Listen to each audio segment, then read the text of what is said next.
Hey everyone! I first want to thank you all for tuning in to the registration presentation and being patient while we get this info out to you. As you all know, this year has been absolutely crazy with all the changes we have had to make because of weather, so getting a night plan for registration was tough. Because of this, we decided it might be easiest to do an online presentation. The students have registered for classes already, but nothing is set in stone, as we know there may be schedule changes over the summer. Again, I apologize for getting this info out to you so late, and I appreciate your patience. First, I want to go over some general information for registration. Graduation from Smet High School requires 22.5 credits. You will see this mapped out over the next few slides. All students must register for 5 academic classes for the year. This does not include music, so if students are in band or choir, they need to have 5 other academic classes in their schedule. Students must have permission from parents to drop-add classes during drop-add week. For those of you who don't know what this means, we have a drop-add period at the beginning of each semester where students can change their schedule. Each student who is wanting to drop or add a class must have a parent sign off on their drop-add slip. This way, parents are kept in the loop of what the student is doing, and we don't have any surprises when it comes to senior year and graduation.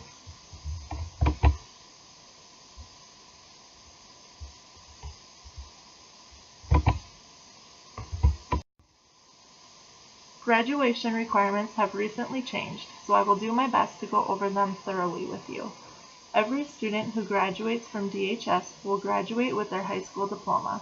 The requirements for the diploma are represented on this slide. Each student will also be given the opportunity to add endorsements to their diploma, which will be shown in the next 3 slides. These are where the graduation requirements differ. First, we will run through the requirements of the high school diploma. As you can see, for the high school diploma, students need 4 credits of English. So students are required to take English 1, English 2, and English 3, and then they get to choose their 4th English elective. Being a small school, we don't have much to offer for English electives, so right now the only class we do offer is creative writing. For math, students need 3 credits to graduate for their diploma. They need to take 1 credit of Algebra 1, and then they get to choose their next 2 math electives. So it could be geometry, Algebra 2, consumer math, any of our other math classes would count as electives. For science, students are required to take 3 credits. They will take 1 credit of physical science, 1 credit of biology, and then they get to choose their 3rd science elective. Now they can choose something like environmental science or advanced biology, or computer 1 would also count as a 3rd science for the diploma. You'll see that I have starred below that the advanced computer science dual credit. So I will talk a little bit later on in the slide about dual credit, but if a junior or senior student takes an advanced computer science dual credit, that would also count as their 3rd science elective. For social studies, students need 3 credits to graduate with the diploma. They need half a credit of geography, half a credit of world history, 1 credit of U.S. history, half a credit of U.S. government, and then half a credit of economics. And then on the far right there, you'll see that students need 1 credit of fine arts. They need half a credit of PE, half a credit of health, half a credit of personal finance, 1 credit of a CTE class or world language, half a credit of computers, and then 5.5 credits of electives.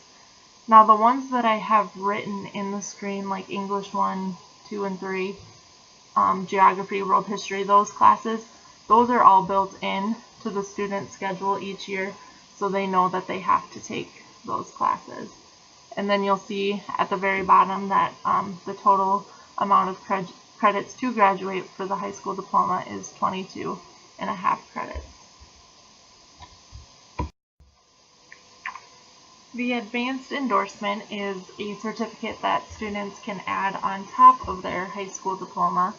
You'll notice that it's very similar to the credit requirements for the high school diploma, but there are a couple of things that are different, so I'll just go through it all with you. The English credits are the same. Students again need 4 credits of English. They have to take English 1, 2, and 3, and then they can choose their 4th English credit. Math, this is where it differs a little bit. They still need 3 credits of math. However, they have to be 1 credit of Algebra 1, 1 credit of Geometry, and 1 credit of Algebra 2. So they don't get to choose their 2 math electives there. They have to be Geometry and Algebra 2. Science is slightly different. They still need the 3 credits to graduate. They'll need the 1 credit of Physical Science and 1 credit of Biology, and then their 3rd credit has to be a science elective. So Computer 1 would not count for this one. So it'd have to be something like Environmental Science, Chemistry, Physics, something that falls under the science category. For Social Studies, everything is the same there. They still need the half a credit of Geography, half a credit of World History, 1 credit U.S. History, half a credit of U.S. Government, and then half a credit of Economics. And then everything to the far right is also the same. They need the 1 credit of Fine Arts, half a credit of PE, half a credit of Health, half a credit of Personal Finance, 1 credit of a CTE class or World Language, half a credit of Computers, and then 5.5 credits of electives. And again, you'll see the total at the bottom there that it's 22.5 credits. The Advanced Career Endorsement is another certificate that students can add on top of their diploma. The graduation requirements for this endorsement vary quite a bit from the other 2, so I will go through this one quite thoroughly with you. The English credits are still the same. They need 4 total. They have to take English 1, English 2, and English 3, and then they can choose their 4th English elective. For math, just like the high school diploma, they have to have 3 credits, and the only credit required is Algebra 1. Students get to choose their other 2 math credits there. For science, again, this one is the same as the high school diploma.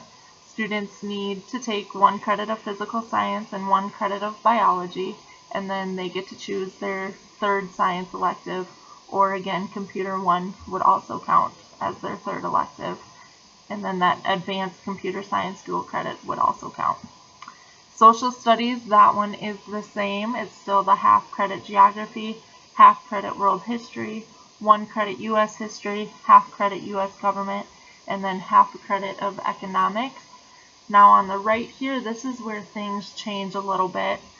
Students are still required to have 1 credit of Fine Arts, half a credit of PE, half a credit of Health, and then half a credit of Personal Finance. The CTE or capstone experience is where things differ. So instead of needing just the 1 credit from this area, students will need 2 credits from the same CTE career cluster or capstone experience, and they must attain an industry recognized credential or NCRC score of Silver Plus. So the CTE career clusters and the classes that Smet offers under each cluster can be found in our registration packet that went home with the students, as well as some examples of industry recognized credentials. Now you'll see that it said the students can have an NCRC score of Silver Plus. This is a career assessment that students at Smet take their senior year. You can score in several different levels. It goes from bronze to silver to gold to platinum. Bronze being the lower score and platinum being the high score. So students, in order to use their NCRC score to meet the CTE credit, it has to be a score of a silver or higher. And then also students must have half a credit of computers, and then you'll see that the electives, they only need 4.5 credits, whereas the other 2 we talked about, they needed 5.5 credits. So again, the total for this endorsement is 22.5 credits. You'll see that they had to get some credits in other areas, and then that meant that some credits were taken away from the electives. So that is the Advanced Career Endorsement. The last endorsement we'll talk about is the Advanced Honors Endorsement. For this one, all grades must be a C or higher. This endorsement is a little bit more rigorous than the other ones we talked about. You'll notice that for English, students need 4 credits still. However, they do not get to choose their 4th English. They have to take English 4. So the students will take 1 credit of English 1, 1 of English 2, 1 of English 3, and then 1 credit of English 4. For math, they also will need 4 credits. They will need to take 1 credit of Algebra 1, 1 credit of Geometry, 1 credit of Algebra 2, and then 1 credit of an advanced math. So this means something higher than Algebra 2. So this could be calculus, it could be a college algebra class, anything that's considered higher than Algebra 2. For science, they also need 4 credits. They need 1 credit of physical science, 1 credit of biology, 1 credit of chemistry or physics, and then 1 credit of a science elective. Now, if students take both chemistry and physics, physics would fall under the science elective. For social studies, they need those 3 credits again. These are the same. It's half a credit of geography, half a credit of world history, 1 credit of U.S. history, half a credit of U.S. government, and then half a credit of economics. On the far right, you'll see that students still need 1 credit of fine arts, half a credit of PE, half a credit of health, half a credit of personal finance, and then 2 credits in any combination of CTE classes or world language. So instead of having to take 2 CTE classes that fall under the same career cluster, they can take any classes in any combination. So they could take 1 class that maybe falls into agriculture, and then another class that falls into maybe the human development. Or they could take Spanish 1 and then take an ag class. Those 2 credits would count as well. And then students need half a credit of computers and then 2.5 credits of electives. And then again at the very bottom you'll see a total of 22.5 credits. You may be wondering which route is best for my student. So here I will go through the diploma and the 3 endorsements and talk about maybe which one is best for each type of student. So first is the high school diploma. Again, each student who graduates from DHS will graduate with their high school diploma. Students who are looking at maybe just getting their diploma are students who probably aren't thinking about going on for further schooling. These are students who are just looking at going straight into the field of work.